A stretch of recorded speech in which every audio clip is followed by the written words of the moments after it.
This is Therese, Trizzy, I call her. She's the Queensland hemp Senate candidate. You're meeting all these political aspirants here today. Anyway, she's a healer. I would think of her as a healer, and let's hear her stories on how she's used medical cannabis. Oh, thank you, Michael. Hello. Everyone can call me Trizzy. It's only through this election that I've had to divulge my real birth identity, and on the Senate ticket my name appears as Therese HOWES. In my journey in all this, it's a case that I have treated myself with cannabis. I was diagnosed with cervical cancer, and sort of having that was a case of being a mother, sole parent of 4, and it's like, what do I do? With the women I had known who'd gone down the path of certain therapies through chemo and radiotherapy and core samples, it's not what I wanted for myself. And doing research, and it always come to Mardi Gras for the last 13 years or so, but didn't hear a lot about medicinal because I was too busy down at the Rainbow Power Company partying,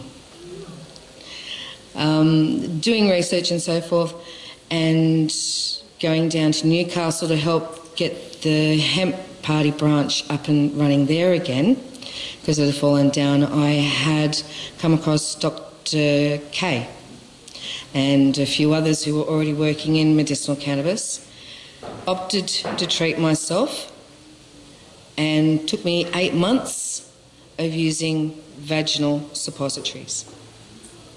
So I was very, very fortunate. Where I was living, it was a case of that I couldn't grow it, but I was very fortunate that I had a great support group who was growing it and supplying me. Because in this, it's a case of anybody who is inflicted in any way or has a health they're compromised or has an endocannabinoid deficiency, for 12 months you need 46 plants. For full plant use therapy you need 46 plants. So if you can gather a group of friends who will support you and grow it, it's because it's so, so expensive, but it's a case of you can get them to supports together to grow it and treat yourself. I spend 6 to 7 days each week in the hemp bar, and I'm quite amazed at not only just how many people who come in for information in regard to medicinal, but also as to how many people who come in as smokers that I speak to. And I always start my talks in the way that the first lot of cannabinoids that you ever receive in your life are through breast milk. Our first sign in all of this of people becoming health compromised was when women were unable to make the cannabinoids within their body to breastfeed their babies. So now we're up to that we're 4th generation nutrition deficient. Okay? 4th generation. It's taken 100 years from the time that Harry Anslinger and his mate DuPont in the United States decided that it was more viable for them to get rid of hemp and cannabis, because all our medicines were contain cannabis at some point, to now being all pharmaceutical and man-made fibres. That was the starting point. So when you speak to people and you give them a realisation that this is just not something that happened yesterday, this has taken 4th generations to get to the point where we are. This is the reason why children are having allergies to food. This is why we are now to the point where we're compromised that cancer affects 1 in 2. For women with cervical cancer, it comes down to the sanitary products that you're using as well as your diet and so forth. Okay? So it's a case of, in all this, we've seen the cases in regard to Johnson's & Johnson's. They're responsible for lots of products that are out there for women and babies. It's not about what we're consuming, it's what we put on our skin, it's what we're using for other needs within our bodies ourselves. Where was I going from this? In regard to our diet. If you're someone who is taking on the course of medicinal cannabis, you need to stop all sugar. Cancer dictates to your brain and says, feed me, feed me. People who have cancer, you can smell how sweet they are, especially when they're stage 4, because it's a case they have a terrible sweet tooth. And it's trying to break that, which is really, really a challenge for them. But it's no sugar, no dairy, and no alcohol. The sugar in the dairy causes the inflammation within our bodies and cells, which causes the pain. So those who have arthritis, when they're consuming all the sugar and dairy and so forth and copious amounts of cups of coffee, that's when the pain comes. Those now who have followed the dietary advice and are taking tinctures and using the ointments come back and they're amazed. For this comes down to science, not down to moral judgment. You have an endocannabinoid system, and we are all endocannabinoid deficient.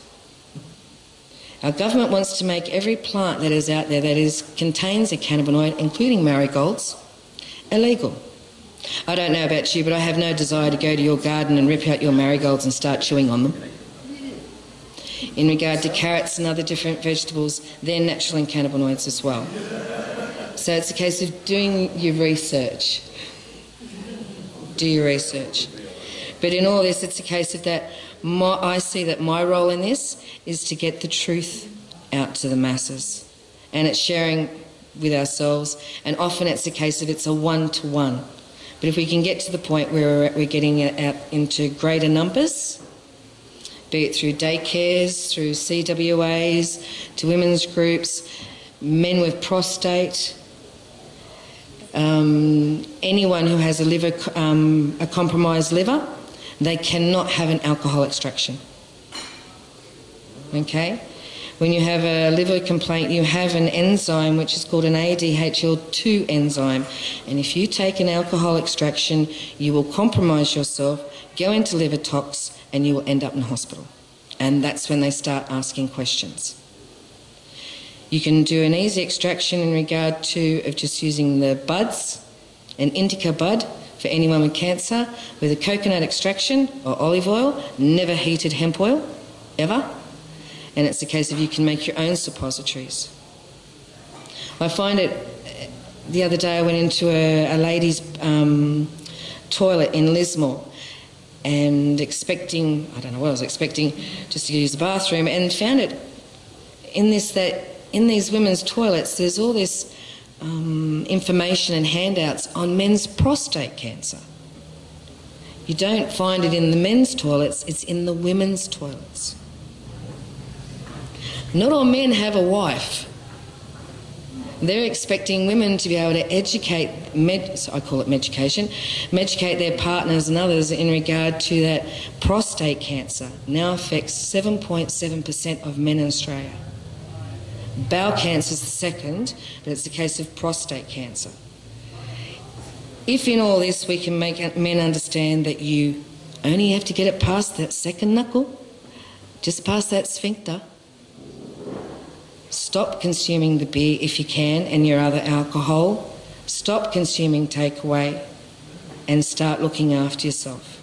If the packaging of food that you pick up, if the contents and the packaging was not around 100 years ago, don't eat it. Do not eat it. This all started when we came out with sliced bread. This is all about nutrition. This is all about health. We've now got 10-week-old babies with brain cancer. This is alarming. Alarming. We have children who have leukemia and cancers whose parents are not allowed to take organic food into hospitals for them to eat. But those kids are allowed to have McDonald's 2 or 3 times a week in oncology wards. This is about a freedom of choice.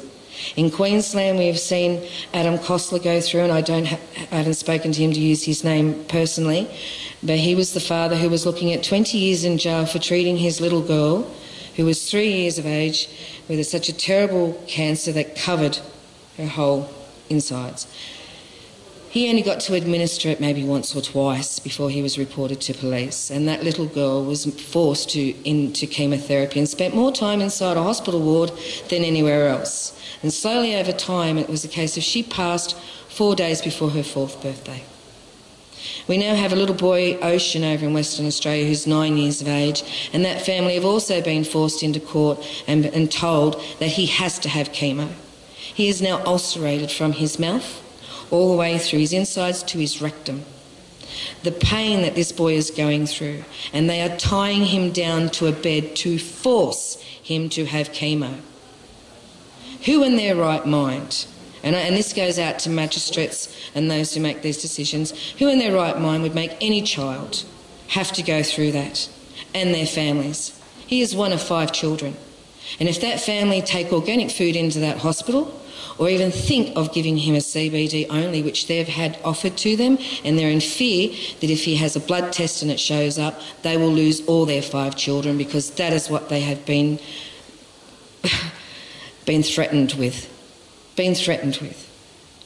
They are not the only families in Australia, and it's about time that the truth and the science got out into the ethers. If nutrition is not seen to, half the children in the westernised world will fit within the autistic spectrum by 2025. It is now 2016. If it is not rectified and seen to by that time, all the children in the westernised world and those countries who have adapted to it with vaccinations and so forth, all the children will fit within the autistic spectrum. All of them. So as an outcome of that, fact is freakier than fiction. But thank you very much for your time. My name's Trizzy. I'm representing for Queensland, and it's all about science in your endocannabinoid system. Thank you.